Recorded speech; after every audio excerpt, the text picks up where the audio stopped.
আমি এমন প্রবাসীও চিনি যে তার বউ আমার কাছে নালিশ করছে, ভাই আপনার ভাইকে বলি দেশে আসবে। তার বলি কেন আসবেন না? বলে ভাই কাঁচা টাকা, মাছ তো সবসময় আসে না, যখন যাকে যাকে আসে তখন ধরতে হয়। সে আমারে বলতেছে মাছ তো সবসময় আসে না, যখন আসে মাছ দেখলে জাল না মেরে কেমনে যায় মানুষ, আমার তো মাছ আসতেছে। তাই বললাম মাছ কি করবেন? মাছ খাওয়ার জন্য চুলা লাগবে না, রান্না লাগবে না, পাতিল লাগবে না, শুধু মাছ ধরলেই হবে। আরে ভাই সারা জীবন কামাই করবেন, ভোগটা কখন করবেন? ফ্যামিলির সাথে না থাকলে ভোগটা পূর্ণাঙ্গতা পায়। এই জন্য বলছি ফ্যামিলিকে ছাড়া বিদেশ করলে এর জন্য একটা পরিকল্পনা আপনার থাকতে হবে। আমি এত বছর এই টার্গেট পূরণ করবো ইনশাল্লাহ, এরপর আর করবো না। প্রথম যায় বলে কি মায়া মায়া, প্রথম নতুন একদম নতুন যখন যায় প্রথম কয়েক মাস দেখি মন টন খারাপ, কি হয়েছে ভাই?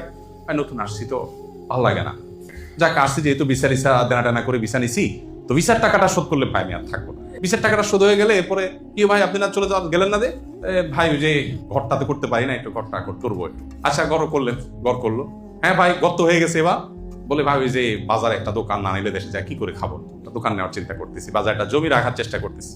এরপরে বলে ভাই ওই যে ছোট ভাইটারে আনতে হবে, তো মেয়েটারে বিয়ে দিতে হবে, এরপর নাতিটারে পড়াইতে হবে, এরপরে মালাকুল মউত এসে বলে তোমার টাইম তো শেষ।